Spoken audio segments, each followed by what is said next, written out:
मिथिला के दिल सौराठ सभा गाछी प्रांगण में थी। बाबा माधवेश्वर नाथ महादेव के दर्शन करू और हमहू शिव अनुरागी भक्त जतेक छी एतऽ उपस्थित छी। एतऽ भाई आनंद झा सेहो छथि। 1.25 करोड़ पार्थिव शिवलिंग के पूजा भेल रहे, जो मिथिला के धरती पर पहिल बेर भेल रहे तऽ रुद्र अभिषेक बाबा माधवेश्वर नाथ महादेव में भेल अछि।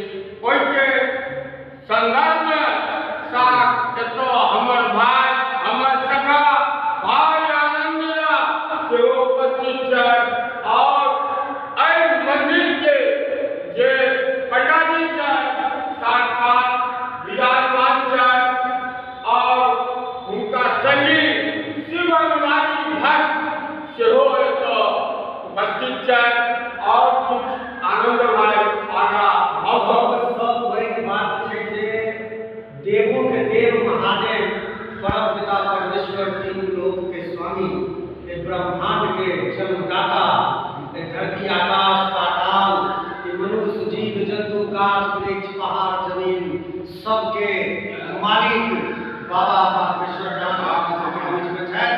एक बेर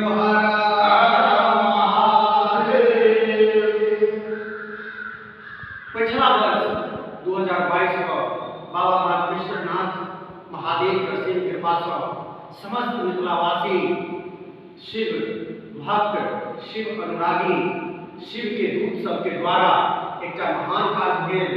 1.25 करोड़ महादेव के पूजा जे करोड़ में बदल गए और सौराठ सभा गाछी के पावन धरती जत लाखों करोड़ों ब्राह्मण देवता के चरण पड़ल है। कोई माइट पर विश्व में इतिहास बनल। इतिहास के एकटा सफल करके एकमात्र रास्ता छल तो महादेव चला है और महादेव रास्ता के सफल करा। और हमरा सबके बीच है मोहन बाबू एठन के मुख्य पंडा है, हमर सबके कुल पूज्य है और अपने के की नाम है करुणाकर झा जी। अपने से वो पंडित जी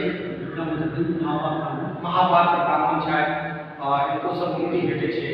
जखन आदमी हम समय के प्राप्त करैत अछि तऽ हिनके माध्यम मुक्ति भेटे। सनातन धर्म के आइकाल्हि सनातन धर्म पर देखे छियै केओ कहै छै सनातन धर्म एड्स भऽ गेलै, केओ कहै छै सनातन धर्म कोरोना भऽ गेलै, केओ कहै छै सनातन धर्म की कहै छै डेंगू भऽ गेलै, केओ कहै छै खसरा भऽ गेलै। हम तऽ कहै छियै चिट्टू भाई जे ई सब बात कहै छै तकर दिमाग में कोरोना छै, दिमाग में खसरा छै, ओकर खानदान में एड्स के बीमारी आनंद जी हम एक बात काटऽ चाहब।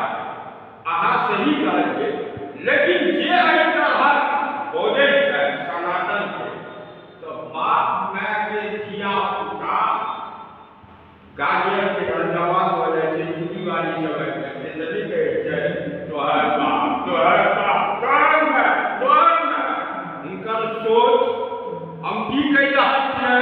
कोई सनातन विरोधी के हम सब धर्म के मानव वाला मिथिला के समाज छी।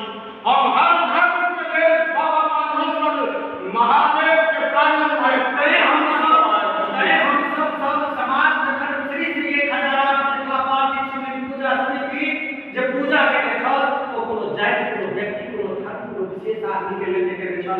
विश्व कल्याण हम सब पाकिस्तानों के कल्याण के जे भारत के सब तरह के India Pakistan Iran Bangladesh Australia चीन जापान स्विट्जरलैंड फ्रांस जर्मनी जतेक दुनिया के देश सब छै सबक कल्याण होय, हमरो सबके कल्याण होय। और मिथिला सब सनातन के एक तरह से डीएनए छै।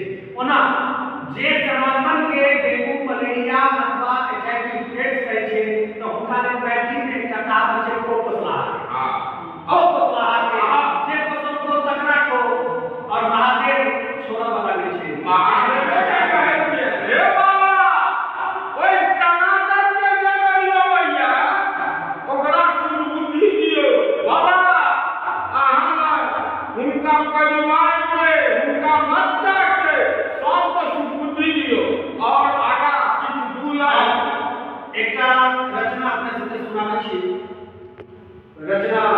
के नचारी छै बहुत बेर एहन तर्ज पर नचारी सुनने हैं नव शब्द ओना ई रचना बहुत पुरान छै इस समय वायरल है पूजा करै छी शंकर दर्शन